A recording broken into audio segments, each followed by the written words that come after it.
Hello, my name is Lamont Curry, and thank you for watching Synergy TV. This is episode 4, and what we're going to be talking about today, we're going to go back into, we're going to recap first what we talked about before, but we're going to go into kind of like talking about employees and dealing with the customers.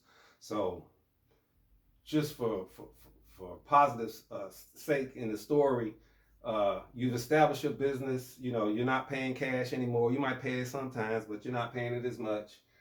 You know, you kind of working out something in terms of getting a CPA established. Okay, so you're still kind of crossing from small ball to making it to the big rooms. As I said before, the big room is like you're negotiating with these companies. You can get in there and say, hey, I have 5 employees, and you can prove it. So anyway, when I first started my company, as I said, we're going to use my company as an example. I was detailing cars. So, and I had my first location was in a parking garage because I figured it out. Let me go to where all the cars are parked. It was in downtown in the city. It's a great success. So I was working with a lot of BMWs, Mercedes, Porsches on a regular basis, all the time. And especially on Thursdays and Fridays when the weather was nice, it was really big. So I was really anal about it. I didn't like certain guys. I didn't really like anybody driving these cars. So over time, I knew my growth in my growth in my company was stunted because I wouldn't let go of some of the leadership. I knew I needed to get out and negotiate, shake hands, kiss babies to grow the business. So at some point, I had to kind of like, man, I had to find some people that are really capable of helping grow and run the company while I get out and build the business more, as well as work with the company. So this here is a triangle. I don't know if you can see it, which is a part of my success. During the 90s, Chicago Bulls were doing very well. And I know that they had implemented what they call the triangle offense. So I took that concept, me looking at myself like MJ in a sense, I had to find other characters, other people around me to help the team. And I did that. I won't go into all that right now. It worked out pretty well. So we go on to now you're trying to get into these big companies. So when you call on these companies, you're trying to get contracts. That's what you want. You want regular contracts. Whatever it is you do, you want money coming in every week. People coming in the door. I don't know what it is you're going to be doing, what you're going to be doing, but people coming in the door buying your food, that's great. You want to look at ways to expand that. But if you're, doing other things, you always want to look at avenues to grow it and getting into to doing business with these companies. And when you do that, you're going to run into the gatekeepers, the people that are in the procurement offices. A procurement office in a big company is the office that, say, if you have a cleaning service and you want to provide your cleaning service to this big company and they got 18-story building or whatever, you're going to go through the procurement office, or you're going to go through some kind of a gatekeeper. So you got to, learn how to deal with those individuals and be very careful and courteous. And if you can't get in the door, they get a little extra candy. Bartering. Say if your company's small, you don't have a lot of money, so you know you need a CPA, you know you need an attorney, but you provide services. So you may say, man, you might run into an attorney, he or she, hey, ma'am, let me do this, provide this service for you at no cost. And if I need you, I can call you. I had a similar situation that lasted for years with my company. And it was an attorney that we provided free vehicle cleaning services for. He was very well to do. He had 2 very nice vehicles.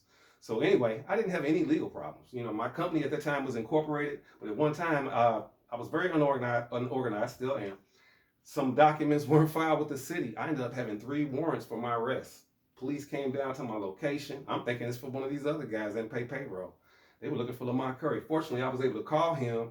He knew the officers. I was able to go on back to work. It's not who you know, it's who knows you. That's Larry Townsend. May he rest in peace.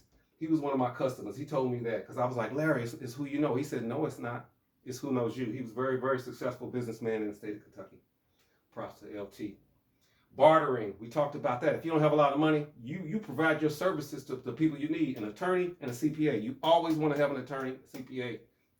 Rari, as in Ferrari. I had customers, several of them had Ferraris. This is not the kind, but anyway, they had Ferraris. And I had one guy who had a Ferrari. My first location, he had a Ferrari Testarossa.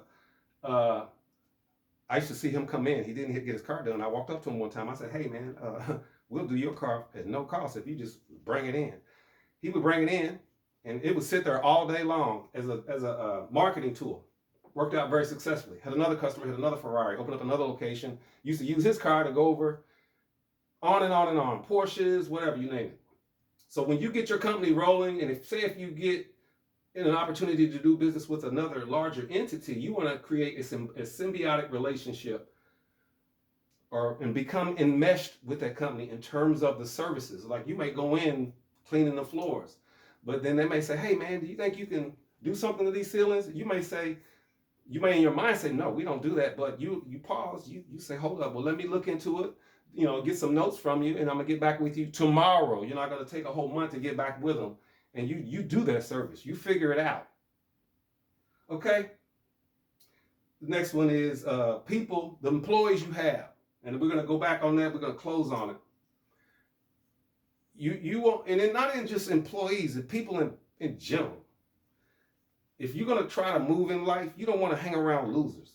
And the main thing I want to emphasize with that is people, my bads people. People that you, say if you're doing business with, not the average Joe on the street, but if you're trying to do some business with someone and they come out with a, my bad, okay, that's one. If they keep coming with these my bads, excuse me, time to cut them loose. You don't deal with my bads people. Why I keep saying my bads people? My bad. Okay, all right. Let them go. Because the more you get people like that on your crew, your ship is going to sink. Okay. And on a closing note, if you're fortunate enough when you get your company going, you always want to stay humble. And it goes back to our original opening of having a moral compass and believing in God.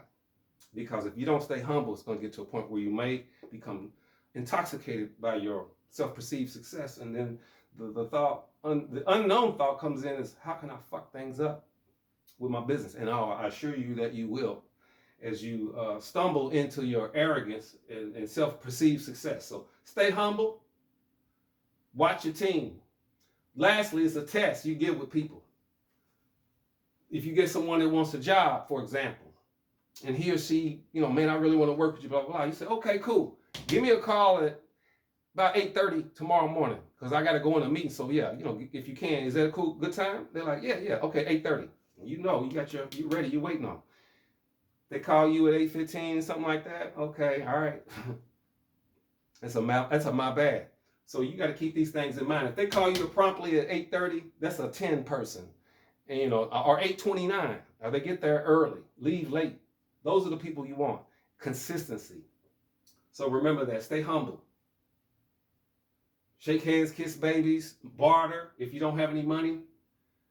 So that's where we're going to close on this one, and we're going to go to episode 5 next. So thank you very much, and look over this. We're going to recap this next time. Thank you.